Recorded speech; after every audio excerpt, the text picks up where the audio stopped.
नमस्कार दोस्तों, ocean network में आपका स्वागत है। मैं हूं ओमकार चौधरी।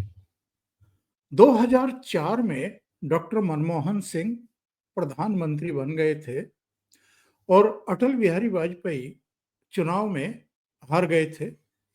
138 सीटें भारतीय जनता पार्टी की आई थी, 145 सीटें कांग्रेस की आई थी। यानी दोनों दलों में केवल 7 सीटों का अंतर था।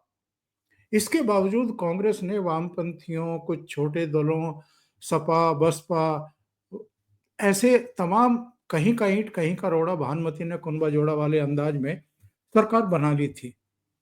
2007 में हामिद अंसारी को सोनिया गांधी ने उपराष्ट्रपति बनाने का फैसला किया। 2012 में जब उनका कार्यकाल खत्म हो रहा था तो बड़ी जोरदार चर्चाएं थी कि उनको प्रमोट किया जाएगा और राष्ट्रपति बनाया जाएगा। लेकिन पार्टी के भीतर से कुछ ऐसा प्रेशर बना कि प्रणब मुखर्जी को राष्ट्रपति बनाना पड़ गया। तो ऐसे में हामिद अंसारी का क्या किया जाए? तो हामिद अंसारी को दूसरा कार्यकाल उपराष्ट्रपति का दे दिया गया। 2014 में कांग्रेस की सरकार बदल गई और सरकार भी किस तरह बदली? इतिहास में कभी ऐसा नहीं हुआ कि कोई सत्तारूढ़ पार्टी केवल 44 सीटों पर सिमट करके रह जाए।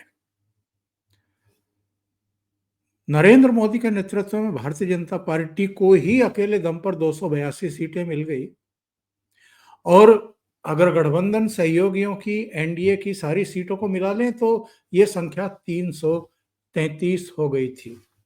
यानी बम्पर जीत के साथ नरेंद्र मोदी देश के प्रधानमंत्री बन गए।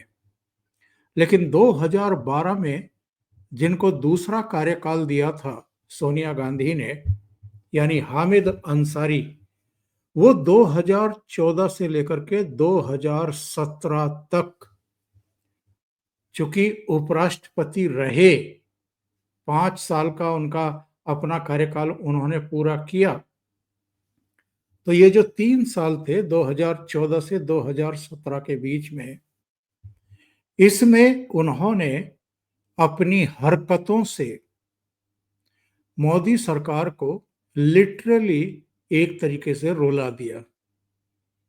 क्योंकि राज्यसभा के सभापति इस देश के उपराष्ट्रपति होते हैं और एक बार तो मायावती सदन के भीतर ही उन पर बरस पड़ी थी ये कह करके कि आप 12 बजे के बाद सदन में ना तो आते हैं ना आप बैठते हैं।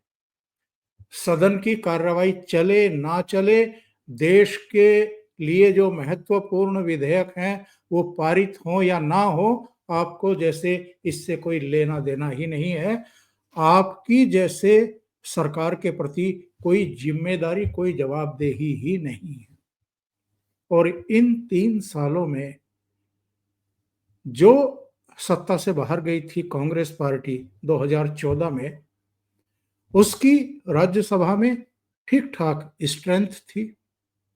भारतीय जनता पार्टी के उतने मेंबर नहीं थे, उनके सहयोगियों के भी उतने मेंबर नहीं थे। तो कांग्रेस आए दिन राज्यसभा में राजनीति का अखाड़ा बनाती थी, हंगामे करती थी, सदन को चलने नहीं देती थी, विधायी कार्यों को पास होने नहीं देती थी, उन पर कोई चर्चा नहीं होती थी। और हामिद अंसारी जो उनके उपराष्ट्रपति के तौर पर, सभापति के तौर पर आसन पर विराजमान थे, वो 10 मिनट के भीतर, बल्कि 10 मिनट से भी कम समय की अवधि में सदन को दिन भर के लिए स्थगित करके भाग खड़े होते थे।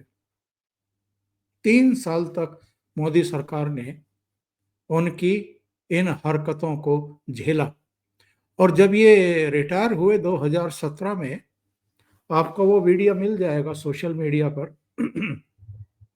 प्रधानमंत्री ने बड़ी उनकी चुटकियां ली और भीतर का जो गुबार था वो अलग अंदाज में, अलग तरीके से उन पर तंज कसते हुए उसको बाहर निकाला था और ये कहा था कि चूंकि आप एक पद से बंधे हुए थे तो बियॉन्ड द लिमिट जाकर के आप कुछ कर नहीं पा रहे थे। अब तो आपके पास आप चूंकि स्वतंत्र हो गए हैं यानी पद विहीन हो गए हैं, तो जो जो अरमान आपके भीतर दबे रह गए हैं उनको निकालिए। यानी एक तरीके से खरी खरी सुनाई थी।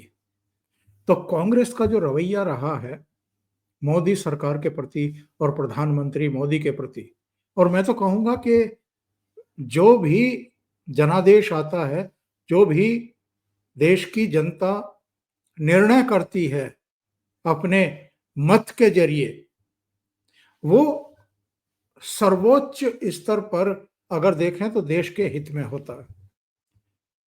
अगर 2014 में कांग्रेस को उसने जूतों की माला पहना करके और मैं तो कहूंगा कि मुंह काला करके अगर सत्ता से बाहर भेजा था, तो ये जो अपमान था 44 सीटों पर सिमट जाने का, इसको कांग्रेस कभी भूल नहीं पाई। और उसको हमेशा ये लगता रहा कि नरेंद्र मोदी की जो लोकप्रियता है, उनका जो बात कहने का और लोगों को कन्विंस करने का तरीका है, उसकी वजह से उनकी ये दुर्दशा हुई है। और ये तो गुजरात में भी जब 13.5 साल तक मुख्यमंत्री थे तो वहां भी इनको पता नहीं क्या क्या गालियां इन लोगों ने बकी हैं। खुद सोनिया गांधी ने 2007 में उनको मौत का सौदागर तक करार दे दिया था, जबकि किसी एजेंसी ने, किसी आयोग ने, किसी कोर्ट ने रत्ती भर भी नरेंद्र मोदी की गुजरात दंगों को लेकर के किसी भी तरह की सहभागिता मतलब अंडरलाइन तक नहीं की है, कहीं कुछ नहीं। फिर भी ये लोग नरेंद्र मोदी की जो मेधा है, जो उनकी प्रतिभा है, जो उनका विजन है, राष्ट्र के प्रति जो उनका समर्पण है और जो सांस्कृतिक राष्ट्रवाद के प्रति, विरासत के प्रति उनका समर्पण का भाव है, उससे ये डे वन से ही खुंदक खाते थे। और इनको ये भी एहसास था कि ये आदमी कांग्रेस के अस्तित्व के लिए कितना बड़ा खतरा साबित हो सकता है। अभी अगर हाल की हम बात करें, वैसे तो हम 2014 से ही देख रहे हैं, ना तो लोकसभा में और ना ही राज्यसभा में कांग्रेस ने कोई भी संसद सत्र निर्विघ्न निर्बाध गति से चलने नहीं दिया है। कोई ना कोई ऐसे भी विषय जो मुद्दे हो ही नहीं सकते हैं, उनको भी मुद्दों की तरह पेश करके और पार्लियामेंट को बंधक बना करके रख छोड़ा।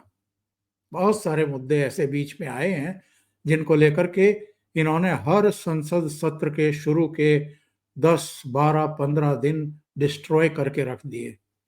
कोई कोई तो सेशन पूरा बर्बाद करके रख दिया। ये मंगलवार को अभी भी इनकी कोशिश लोकसभा में भी और राज्यसभा में भी ये है, बजट पेश हो गया है, राष्ट्रपति का अभिभाषण भी हुआ था, चूंकि नया सत्र था नए साल में, उस पर प्रधानमंत्री जवाब दे चुके। राष्ट्रपति के अभिभाषण पर जो चर्चा हुई थी, बजट पेश हुआ था तो बीच में गैप हुआ और अभी 10 मार्च से सेकंड पार्ट शुरू हुआ है बजट सत्र का। तो ये इन लोगों को चिंता नहीं है बजट सत्र की, बजट की। वो पास हो, विभागों को एलोकेशन हो, जो काम होने होते हैं देश के, देश हित के, वो सब तेज गति से होने शुरू हो। इनको किसी भी तरीके से पार्लियामेंट को रोकना है, रायता फैलाना है, मोदी सरकार पर कीचड़ उछालना ही उछालना है।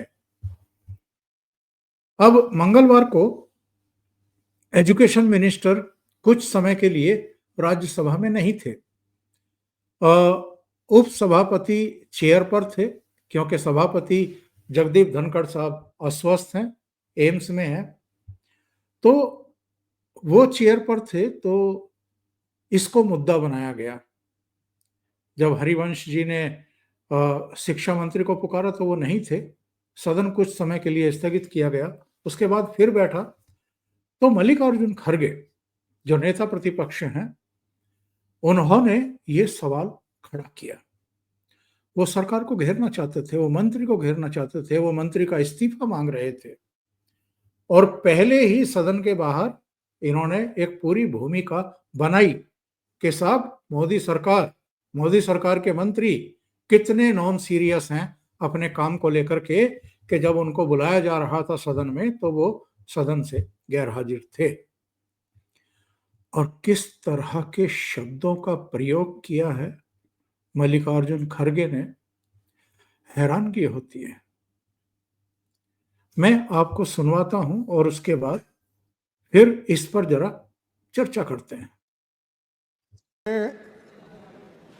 एजुकेशन मिनिस्टर आए नहीं थे। प्लीज सुनिए बोलने दीजिए, विषय पे हम लोग साहब क्या डिक्टेटरशिप हो गया? मैं आपसे हाथ जोड़ के विनती कर रहा हूँ। माननीय दिग्विजय जी को बोलना है। नहीं, मेरा बोलना है। हम बोलने के लिए तैयार भी किए हैं और आपको क्या क्या ठोकना है ठीक से ठोकेंगे। यहां रुक करके जरा बात करते हैं, आगे फिर सुनवाएंगे कि इन्होंने कहा क्या है। इन्होंने दो आपत्तिजनक शब्दों का प्रयोग किया।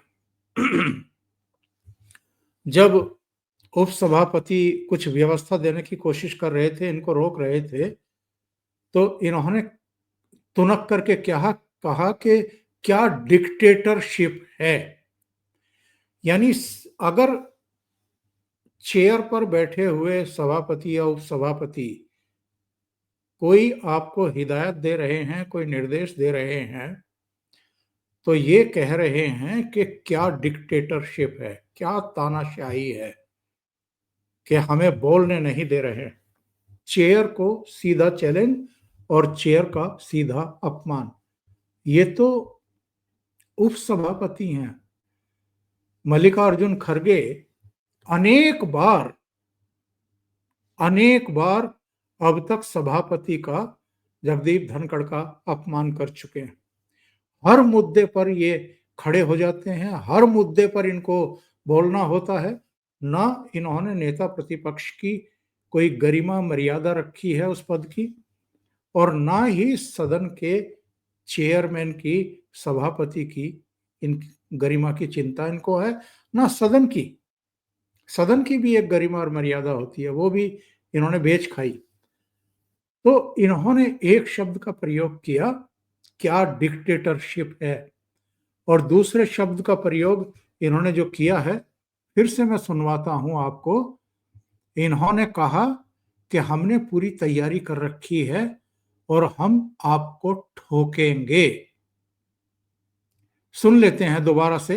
मेरा बोलना है, हम बोलने के लिए तैयार भी किए हैं और आपको क्या क्या ठोकना है ठीक से ठोकेंगे। आपको क्या क्या ठोकना है ठीक से ठोकेंगे। और ये किन को संबोधित कर रहे थे? ये चेयर को संबोधित कर रहे थे, डॉक्टर हरिवंश को, उपसभापति को संबोधित कर रहे थे। और जब इस पर हंगामा खड़ा हो गया और जो नेता सदन हैं राज्यसभा में, जेपी नड्डा, जब उन्होंने इस पर आपत्ति व्यक्त की तो मल्लिकार्जुन खड़गे, हमेशा की तरह इनका यही राग होता है, बैकफुट पर जाकर के कहा कि नहीं, आपको ठोकेंगे से मतलब सरकार को ठोकेंगे। तो भैया पहले अपने मुंह पर हाथ तो फेर लो। क्या कांग्रेस पार्टी राज्यसभा में भी और लोकसभा में भी इतनी हैसियत रखती है? क्या इतनी औकात बची है कि वो मोदी सरकार को ठोक सकती है, रोक सकती है? और क्या रोक पाई है? एक्सपोज तो हुई है, सदन के भीतर भी और सदन के बाहर भी, और देश में भी और विदेश में भी। कांग्रेस चाहती क्या है ये सबको पता चल गया है। और लीडरशिप किस हद तक दिशाहीन है या कहीं से प्रेरित है, ये भी देश के जनता को पता चल चुका है। वरना 3 लोकसभा चुनाव से लगातार देश कांग्रेस पार्टी को और कांग्रेस की लीडरशिप को रिजेक्ट कर रहा है, बुरी तरह रिजेक्ट कर रहा है। तीसरे चुनाव में भी 100 की संख्या पार नहीं कर पाई है कांग्रेस। तो सुनते हैं आगे क्या हुआ और किस तरीके से इस मामले को इन्होंने आगे बढ़ाया। लेकिन सर आप बहस आपस में करेंगे। आपसे उम्मीद करता हूं कि आप बातचीत में बहुत अनुभवी हैं। आपसे लोग सीखेंगे। उनको ठोकेंगे, सरकार को ठोकेंगे, सरकार को ठोकेंगे। मैं आप सुनिए please sir, please sir, no please go back to your seats. No देखिए प्लीज क्या है आज सर, प्लीज मानिए रहे LOP leader of house please. Sir आप सर बहुत ही मैं देता हूँ, please let him go please. Sir मैं आपको देता हूँ मौका इसके बाद, प्लीज बोले आप। सर बहुत ही दुख की बात है कि आपने अभी लीडर ऑफ द ऑपोजिशन जो इतने तजुर्बेकार लंबे समय तक जिन्होंने संसदीय कार्य के रूप में प्रदेश में भी और पार्लियामेंट में भी, लोकसभा में भी और राज्यसभा में जिन्होंने नेतृत्व भी किया और सदस्य के रूप में भी काम किया, अभी जो उन्होंने भाषा का उपयोग किया और चेयर पर स्पर्शन किया है, यह अति निंदनीय है, अति निंदनीय है। This is condemnable, this is to be condemned by one and all including the LOP. He should condemn and he should apologise. जो शब्द का उपयोग किया है चेयर के प्रति, जो the word and the language used against the chair, it is unpardonable. वो अस्वीकार्य है और वो माफी योग्य नहीं है। फिर भी एलओपी को माफी मांगनी चाहिए और बताना चाहिए, अपने शब्दों को वापस लेना चाहिए, नहीं तो उसको एक्सपंज करना चाहिए। और जब ये हंगामा खड़ा हो गया सदन के भीतर और सत्ता पक्ष के सांसद भी खड़े हो गए, मल्लिकार्जुन खड़गे के ये जो आपत्तिजनक असंसदीय शब्द थे, डिक्टेटरशिप वाले भी और आपको ठोकेंगे भी, और किस तरह ठोकेंगे ये भी हमने तय कर लिया है इन शब्दों पर, तो फिर मल्लिकार्जुन खड़गे को सफाई देनी पड़ी, बैकफुट पर जाना पड़ा। प्लीज मिस्टर तिरचू से प्लीज, मैं अलाउ करूंगा माननीय एलओपी कि आप अपनी अपनी सीटों पे जाएं। प्लीज जाएं अपनी सीटों पे। Please take your seats. This is not your seat mister Vaiko. Please go back to your seat. No, I am not, go back to your seat. No, please go back to your seat. माननीय LOP बोलना चाहते हैं। Sir मैं माफी चाहता हूं, मैं कभी आपके लिए नहीं बोला, मैं सरकार के पॉलिसी को हम ठोकेंगे ये कहा। माफ करना अगर आपको मेरे बातों से अगर ठोस लगी है तो मैं आपसे माफी मांगता हूं, मैं सरकार से नहीं। अरे साहब,